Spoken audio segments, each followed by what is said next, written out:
Hi everyone, welcome to Music of Mountains Jindo Dog Journeys. Today we're going to talk about the new Bruce Springsteen album. Here it is right here. It's titled Letter to You. It was released recently on October 23rd, 2020.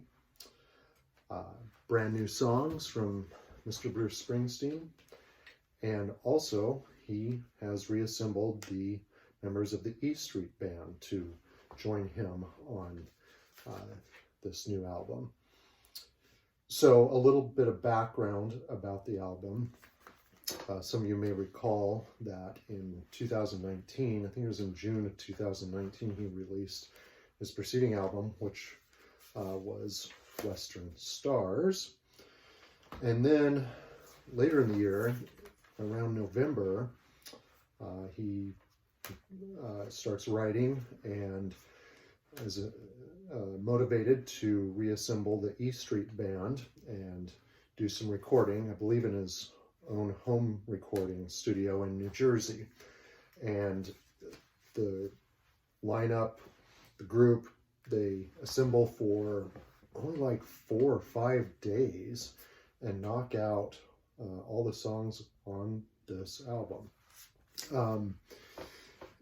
Really efficient use of studio time in Mr. Springsteen's home studio, and something that you don't really see a lot of bands do nowadays. It seems like groups nowadays spend just inordinate amounts of time in the studio, weeks to months, more like months, knocking out new material and creating new albums.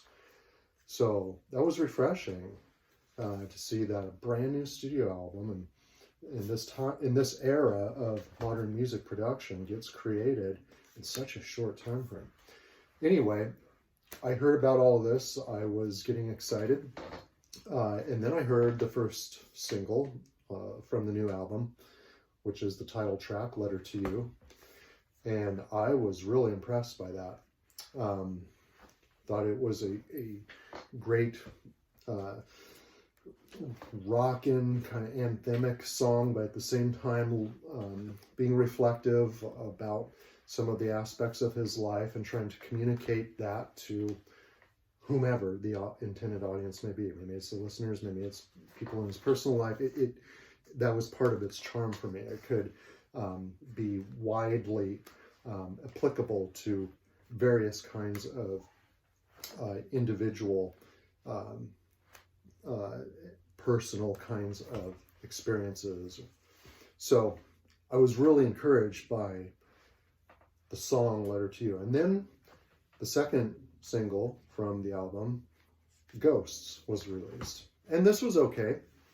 I didn't think it was as good as Letter to You, but I liked the energy behind it. And I think that it has a pretty good chorus to it. It's fairly melodic and catchy, and probably has checks all those boxes for what a good single would be. Obviously, it was released as such. So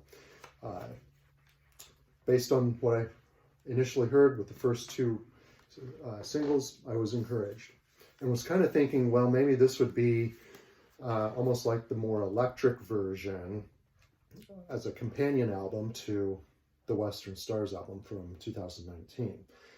I really liked this album when it came out. I thought this was a really good set of songs that tapped into some of that Bakersfield old-time pop country of the 70s with strong songwriting of some of Bruce's penchant for creating earnest, heartfelt stories and fictional characters that he creates and crafts and implements into his songs.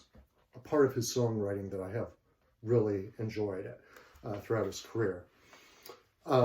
So yeah, I was kind of thinking this might be the more electric version of Western Stars, since it's coming so close behind the release of this album from 2019. So I ended up getting the album and have have listened to it. Most of the songs, I'd say several times. I've listened to all of it a couple of times. And I'm not very impressed. So there's my statement that, just to make clear, I find that there is a lot lacking here. And for my ears, what I heard in the first two songs, the other tracks on the album are pretty mediocre. It starts with a song called 1 Minute You're Here.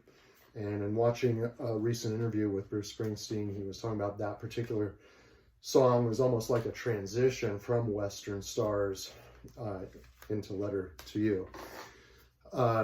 It's very acoustic, soft. It is kind of like this transition, sort of like a leftover track in some ways from Western Stars, but it's not bad, but it also kind of sets the stage for the rest of the album, which is a lot of looking inward and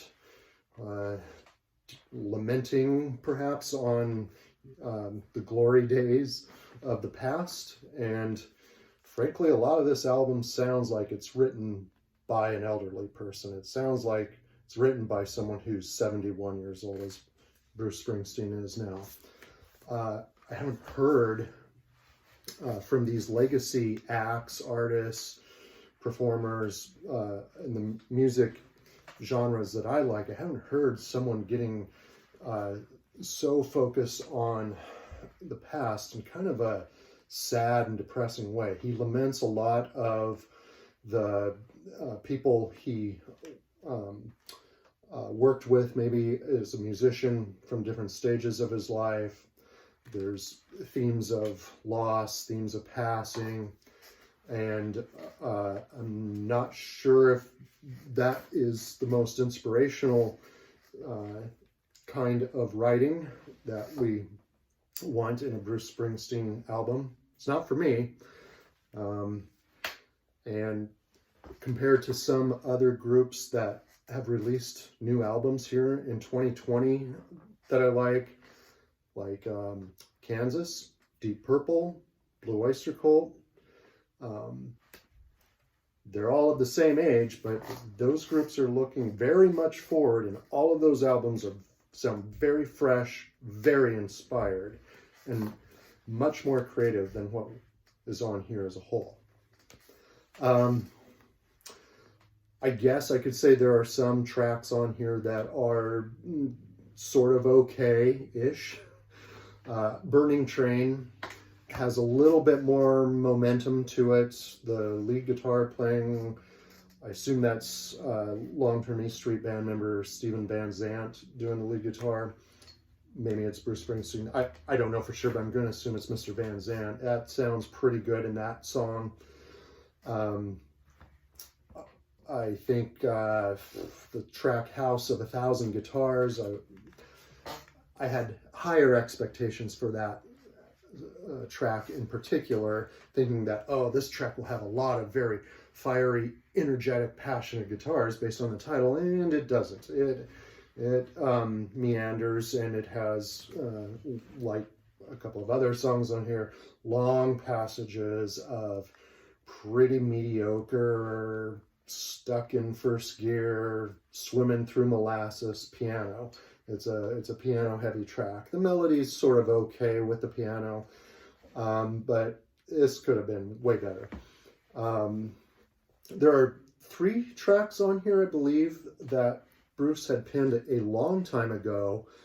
I think maybe even back around the time of his first album, Greetings from Asbury Park, if I'm not mistaken. At least 2 of them were. There may have been one that was written way back in the 70s, but a little after that release of his first album. I believe it was Janie Needs a Shooter, If I Was the Priest, and Song for Orphans. These are, I don't know what to say other than maybe I see why they were never really included in official releases before. They sound pretty substandard. Not a lot of things that are impressive to me about any of those tracks. We also see tracks on here like Last Man Standing, another kind of meandering lamentation about what he discovered or realized that he was the last member alive, remaining alive, of his individual, or of his very first band. I believe it was called the Castiles. Kind of depressing. I'll See You in My Dreams is a song that closes the album. Kind of thinking about, well, when people die, we'll see them in our dreams. Maybe some of the subject matter in these songs would be better if there was more energetic performances among the E Street Band and Bruce himself, and with the instrumentation. I'm just not hearing it.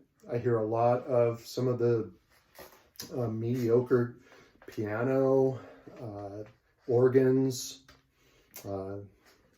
the saxophone we know has been a feature of a lot of his music, but I'm not hearing very compelling saxophone pieces here when it does appear in some of these songs.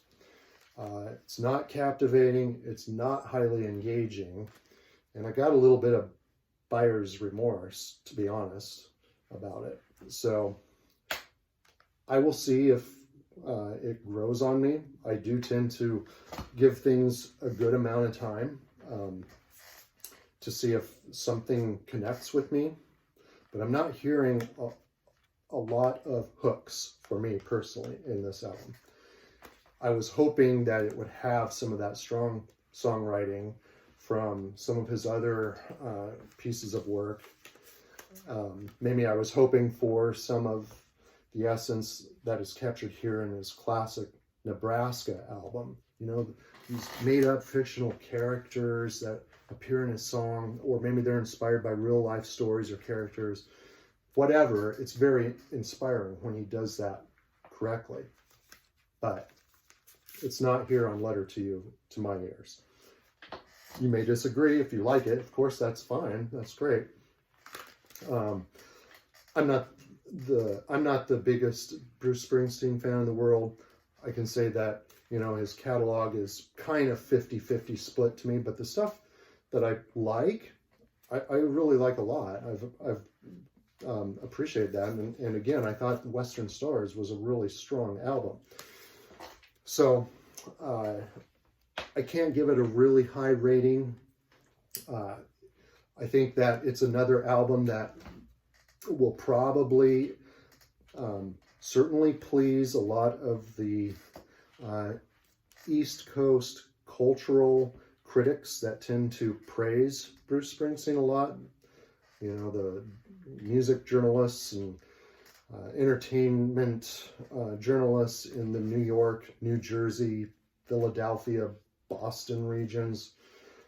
We know Bruce has his roots there in New Jersey, and it always seems like he sometimes gets praise heaped on him to a degree that sometimes is not warranted.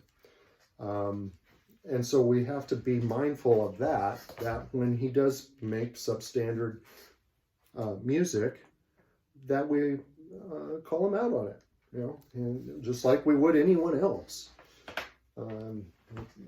He doesn't get a free pass at everything that he releases as being considered magnificent. This certainly is not. So there you have it. That would be overall my thoughts on the album. If you disagree with me, of course, that's fine. Looking forward to hearing about your feedback on the album as well. In the meantime, have a good day. Take care, everyone. We'll see you next time.